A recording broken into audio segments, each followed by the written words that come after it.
ہے آل نبی کا جو آپ کے ذہن میں نہیں؟ کون سا دکھ ہے آل نبی کا جو آپ نے سنا نہیں؟ لیکن جیسے قرآن کی تلاوت پرانی نہیں ہوتی، ویسے اولاد سیدہ کے دکھ پرانے نہیں ہوتے۔ اور پھر آج کا دن جو ہے، 1 منٹ میں صرف آپ کا لے رہا ہوں، سفر میرا زیادہ ہے، اگلے پروگرام تک جانا ہے۔ آج کا دن کوئی معمولی دن نہیں ہے۔ آج سیدہ زہرا سامرے کی گلیوں میں رو رہی۔ آج 3 رجب ہے، تمہارے مولا علی نقی سرکار کی شہادت کا دن، مولا نقی کی وفات کا دن۔ ہم خدا میرا جانتا ہے درد صرف یہی رلاتا ہے، روتے ہم اس لیے ہیں۔ مالک میں دعا مانگ رہا ہوں، اللہ آپ کے مقدر میں زیارتوں کے سفر لکھے۔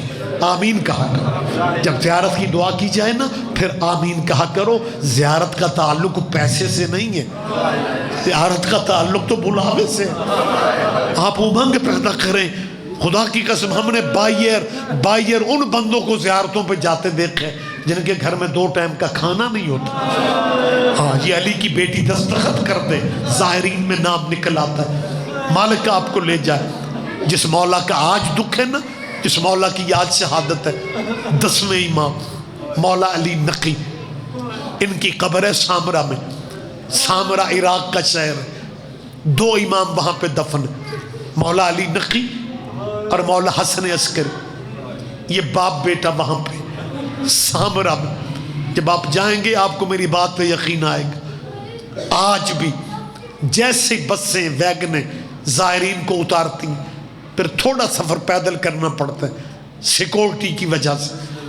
علاقہ مسلمانوں کا، عزادار وہاں پہ ہے کوئی نہیں، دشمن ہے زمان اہل بیت کا۔ اور جتنا ایریا امام کی قبر تک جانے کا ہے، سید صاحب وہ تقریباً 16 فٹ کی کنکریٹ کی دیواریں، بظاہر روضہ ہے لیکن روضہ نہیں، آج بھی زندان ہے۔ آج بھی زندان میں، آج بھی زندان میں تیری سیدہ زہرا کی اولاد، دونوں باپ بیٹا زندان میں دفن ہے۔ یہ 79 چک ہے جی، 79 چک کا قبرستان بھی 79 چک میں ہے۔ ہم نہ روئیں۔ یہ جو جن علاقوں کے بچے یورپ ہوتے ہیں، امریکہ ہوتے ہیں، لندن UK گئے ہوئے ہیں، یہ میرپور کے لوگ، یہ گجرات کھاریاں کے لوگ، پنڈوں کے پنڈ وہاں پہ سیٹل ہیں۔ اللہ نہ کرے وہاں پہ کسی کا بیٹا مر جائے، بظاہر وہ امیر نہ بھی ہو، دوسرے گھر والے پاکستان میں، گھر والے کہتے ہیں زمین بیچنی پڑے، جنازہ بیٹے کا ہم نے واپس لانا، ہم نے اس کے باپ کی قبر کے ساتھ قبر بنانی۔ اور تو بیٹوں کی قبریں بھی بے وطنی میں نہیں بناتا۔ کبھی تو نے نہیں سوچا بی بی زینب کا بیٹا شہر کہاں تھا؟ کبھی تو نے نہیں سوچا کہاں مدینہ کہاں شام؟ آباد رہو یار، آباد رہو۔ اتنی دور دفن ہے علی کی بیٹی۔ اور ایک بات، عزاداروں کا ہجوم ہے، پردے میں میری بیٹیاں بہنیں ہیں۔ وقت میرے پاس اب نہیں تھا لیکن مجھے ایک فقرہ میں ضروری سمجھتا ہوا کہہ رہا ہوں۔ ایک بات آپ ذہن میں رکھیں، اولاد زہرا جہاں جہاں بھی دفن ہے، اپنی ملکیت میں دفن ہے۔ تیرے نبی کی اولاد غصبی جگہوں پہ دفن نہیں ہے، یہ بات ذہن میں رکھیں۔ جہاں جہاں بھی کہیں بھی سید غصبی جگہوں پہ نہیں ہے۔ میں ایک چھوٹی سی مثال دے رہا ہوں، یہ لاہور، مالک آپ کو، چلو دوسرے ملکوں میں نہیں جا سکتے، لاہور تو دور نہیں ہے یار، بی بی پاک دامن، سارا سال نہ بھی جاؤ تو خیر، لیکن قربانی والی جب عید آتی ہے نا، پھر اپنی بچیوں کو بھی ساتھ لے لیا کرو، اور علی کی بیٹی کی خبر پہ جا کے سلام کر کے کہا کرو بی بی عید پہ تیرے بچے نہیں آئے تھے نا، ہم بھی بچوں کے ساتھ عیدیں گھروں پہ نہیں کر رہے۔ یہ بی بی پاک دامن کا جو مزار ہے، بی بی کا مدفن ہے، بی بی کا مرکز ہے، لاہور کی میں بات کر رہا ہوں۔ آج کل بی بی کے روضے کی تعمیر ہو رہی ہے، زائرین جاتے ہیں، گلی میں سجدہ سلام کر کے پرسہ دے کے آ جاتے ہیں۔ علاقہ سارا سیل ہے، تعمیر ہو رہی ہے۔ 2 کنال زادی صاحب، 2 کنال اور کچھ مرلوں میں بی بی کا روزہ بن رہا ہے، مہنگی جگہ نا، لاہور قیمتی جگہ، مرلوں کے ریٹ بہت زیادہ ہیں۔ نواز شریف کی دور حکومت سے یہ تعمیر کی میٹنگیں جاری تھیں، اور پھر اوقاف نے فیصلہ کیا 2 کنال اور کچھ مرلوں پہ بی بی پاک دامن بی علی کی بیٹی کی قبر بن رہی ہے۔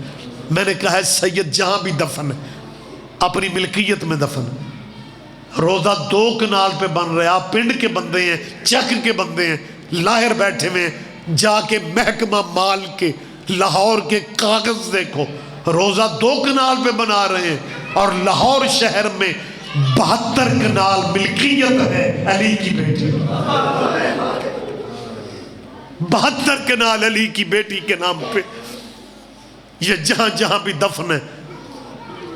پردے میں میری بیٹیاں بہنیں اگر سن رہی ہیں، آپ میرے بھائی بھی ہیں، بزرگ بھی ہیں، اس کا مطلب ہے میری گفتگو والدین سن رہے ہیں، آپ بھی سن رہے ہیں، بیٹیاں بھی سن رہی ہیں۔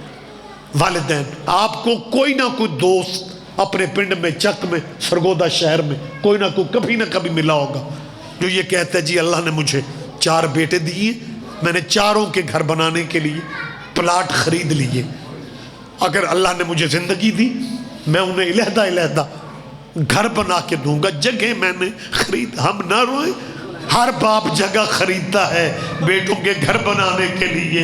حسین نے کربلا خریدی تھی بیٹوں کی قبریں بنانے کے لیے۔ آباد رہو سیدہ، تیرا ہے کہنا قبول کر۔ حسین نے کربلا اکبر کی خبر بنے گی، اور محمد کی خبر بنے گی، قاسم کے ٹکڑے جمع۔ آباد رہو یار، آباد رہو۔ اور آخری میں فقرہ کہہ رہا ہوں، نصیبوں کا پرسہ ہے، ذاکر مولوی کا کوئی اس میں کمال نہیں ہوتا۔ مالک تیرے مرحومین کے درجات بلند فرمائے۔ ہمارے مرحوم محسن منظور مالک انہیں حسین بادشاہ کے قدموں میں ذاکر تھے، مولا کے جگہ نصیب فرمائے۔ آخری میں بات کر رہا ہوں، کسی ذہن میں تو آ سکتا ہے کہ علی کی بیٹی پیکا اور سورا شہر تو مدینہ تھا۔ شاہ جی کہہ رہے ہیں کہ یہ اپنی ملکیت میں دفن ہوتے، شام کہاں ملکیت کہاں۔ آخری بات ہے، 28 رجب کو جب سید مدینہ چھوڑنے لگے تھے تو حسین نے، کون سا دکھ ہے جو آپ کے ذہن میں نے، حسین نے کہا تھا زینب بہن تو میری بھائی وال بہن ہے، لیکن عبداللہ بھائی سے اجازت اپنے شوہر سے آپ لے کے آئیں، شرعی مسئلہ ہے، آپ نے سفر پہ جانا ہے، اپنے شوہر سے اجازت لیں۔ پیکی حویلی سے نکل کے اپنے سہرے گھر میں آئے۔ عربوں میں رواج تھا جب کسی نے کسی سے کچھ مانگنا ہوتا تھا نا تو وہ مٹی پہ بیٹھ کے الٹی باہیں سر پہ رکھتے تھے۔ علی کی بیٹی پہلی دفعہ جعفر طیار کی حویلی میں مٹی پہ بیٹھ کے بی بی زینب نے دونوں الٹی باہیں سر پہ رکھی ہیں۔ عبداللہ بن جعفر رو کے کہتا ہے زینب حکم کر، مانگنی کیا ہے؟ رو کے کہتی ہے میرا پیکا دروازہ بند ہو رہا ہے۔ آباد رہو، آباد رہو۔ عبداللہ میرے ویر عراق جا رہے ہیں، میں مر جاؤں گی اگر تو نے مجھے بھائیوں کے ساتھ جانے کی اجازت نہ دی۔ عبداللہ کی آنکھوں میں آنسو تھے، بہت بڑے تاجر تھے جناب عبداللہ، بہت بڑے۔ بی بی خدیجۃ الکبریٰ کی تجارت کے بعد عربوں میں بہت بڑی تجارت، جناب زینب کے شوہر مولا علی کے بھتیجے، مولا علی کے داماد، مولا علی کے شاگرد عبداللہ بن جعفر کی بہت بڑی تجارت تھی۔ جب بی بی نے کہا نا میں اجازت مانگنے آئی ہوں، بیمار تھے عبداللہ، کہتے ہیں اور محمد کی اماں اجازت تو میں نے رات ہی دے دی تھی۔ جب کہا نا اجازت میں نے رات ہی دے دی تھی، حیرانوں کی بی بی کہتی ہیں اجازت لینے حسین آیا تھا؟ عبداللہ رو کے فرماتے ہیں تیری اجڑی اماں آئی تھی، کہتی تھی عبداللہ میں بہت زخمی ہوں، عبداللہ میرے بدے ہاتھ دے کہ میری زینب کو خالی نہ بھیجنا۔ اور محمد کی اماں اجازت ہے میری طرف سے، اجازت ہے، میں اجازت دے رہا ہوں، آپ بھائیوں کے ساتھ جائیں۔ اور دوسرا، آخری میں بات کر رہا ہوں، دوسرا فقرہ جناب عبداللہ نے کہا۔ عبداللہ کہتے ہیں زینب اور محمد کی اماں تیرے بھائیوں پہ مالک کا بڑا کرم ہے، تیرے بھائی بڑے نواب ہیں، تیرے بھائی بڑے شہنشاہ ہیں، اللہ انہیں کسی کی نظر نہ لگے. انہیں زینب کسی چیز کی ضرورت تو نہیں ہے، لیکن تیرے بابے کی دعاؤں سے میری بھی عرب کے مختلف علاقوں میں زمینیں ہیں. یمن میں میری زمینیں ہیں، مصر میں میری زمینیں ہیں، طائف میں میری زمینیں ہیں. زمینوں کے ملکوں کے نام لیتے رہے. زینب بی بی چپ کر کے سنتی رہی. جب عبداللہ نے کہا نا میری طرف سے کچھ حصہ لے جا، اور ملکوں کے نام گنتے گنتے جناب عبداللہ کے منہ سے نکلا شام میں میری زمین. شام کا نام آنا تھا. بی بی زینب رو کے فرماتی ہے باقی زمینیں رکھ لے، شام والا حصہ میرے نام لکھ دے. اور شام میں میری سکینہ بڑی اکیلی ہوگی. اِنَّ لِلَّهِ وَإِنَّا إِلَيْهِ رَاجِعُونَ. سَيَعْلَمُ الَّذِينَ